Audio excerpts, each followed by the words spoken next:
एक ज़माने का जिक्र है। एक नहायत खूबसूरत सल्तनत थी जो चारों तरफ से सब्ज पहाड़ों और नीलगो दरियाओं से घिरी हुई थी। इस सल्तनत का बादशाह नहायत बहादुर और अक्लमंद था।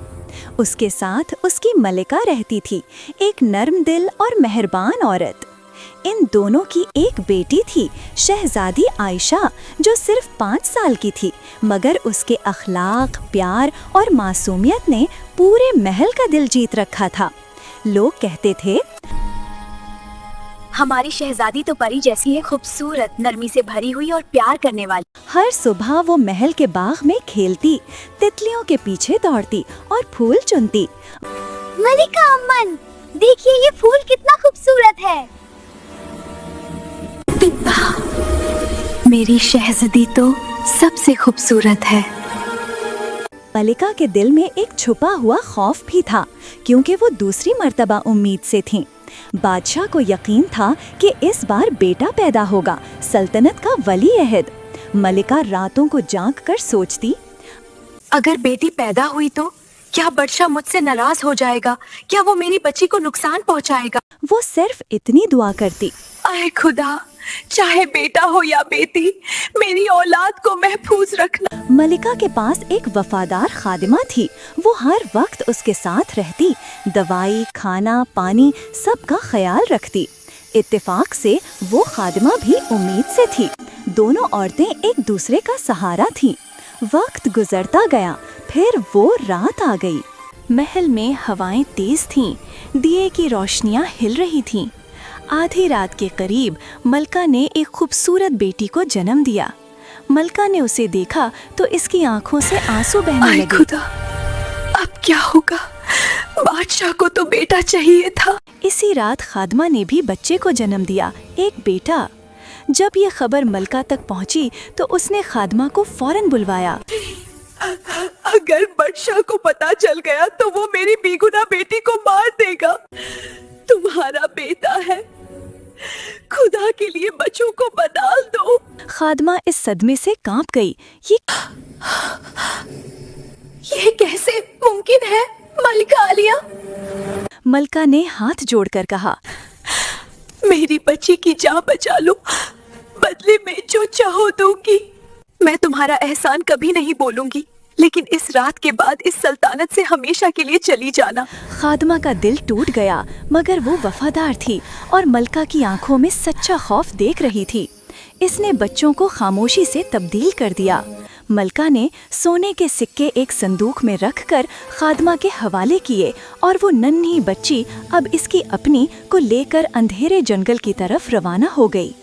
सुबह होते ही महल में खुशियों की आवाजें गूंजने लगीं।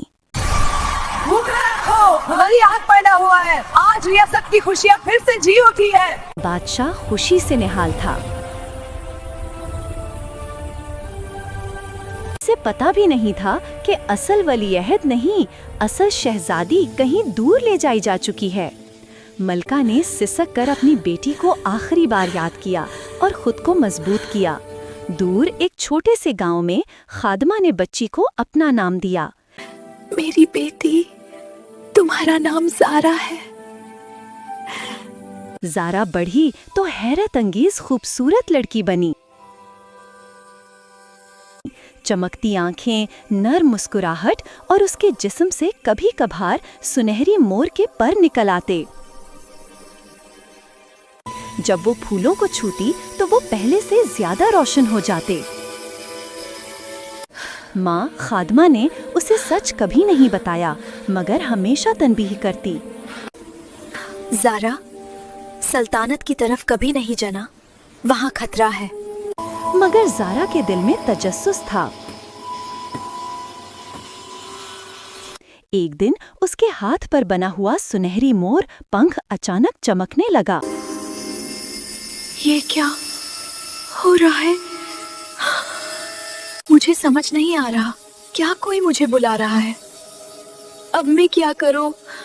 इजाजत तो ना मिली, मगर दिल ने रोक भी ना पाया। वो छुपकर जंगल अबूर करके सल्तनत के बाजार तक पहुंच गई। उस वक्त महल से शहजादी आयशा बांसुरी बजा रही थीं। इसकी धुन इतनी दिलनशी थी कि ज़ारा बेइख्तियार नाचने लगी, मोर के खूबसूरत रक्स की तरह। लोग हैरान रह गए। दूसरी तरफ शहजादा ज़ैन शिकार के लिए जंगल में था। अचानक उसे एक मदद की आवाज़ सुनाई दी।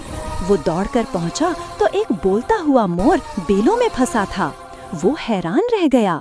मोर ने उसे इंसानी लहजे में कहा, मैं डर रही हूँ, मेरी जान बचा लो, तुम ही मेरी मदद कर सकते हो, प्लीज। शहजादा ज़ैन ने उसे आजाद किया।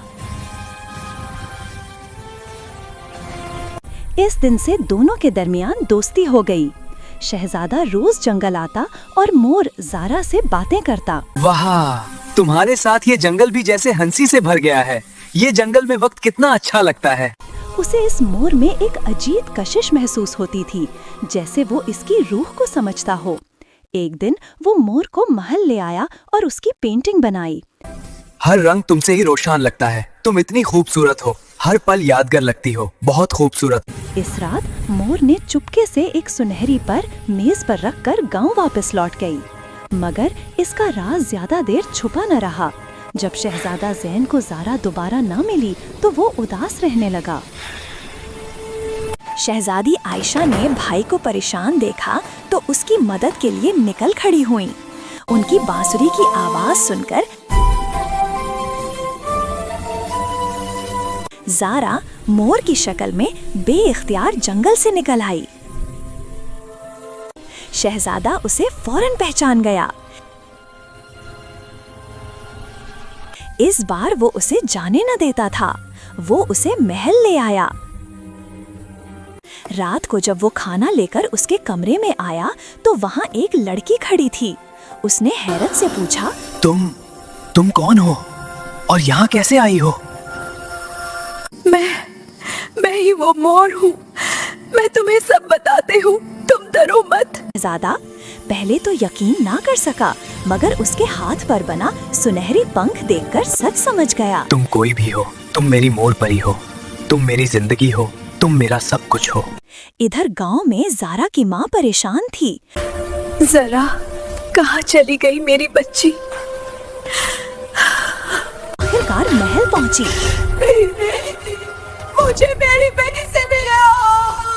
मलका के कदमों में गिरकर उसने सारा सच बयान कर दिया। वो लड़की, वो ही आपकी खोई हुई शहजादी है, वो ही मोर परी, वो ही मेरी ज़रा। शहजादी आयशा ये सब सुनकर चौंक गईं।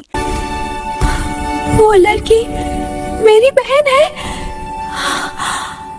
वो दौड़कर बाग में पहुंची, ज़ारा को गले लगाया और रोते हुए कहा, मेरी बहन, मेरी मोर परी।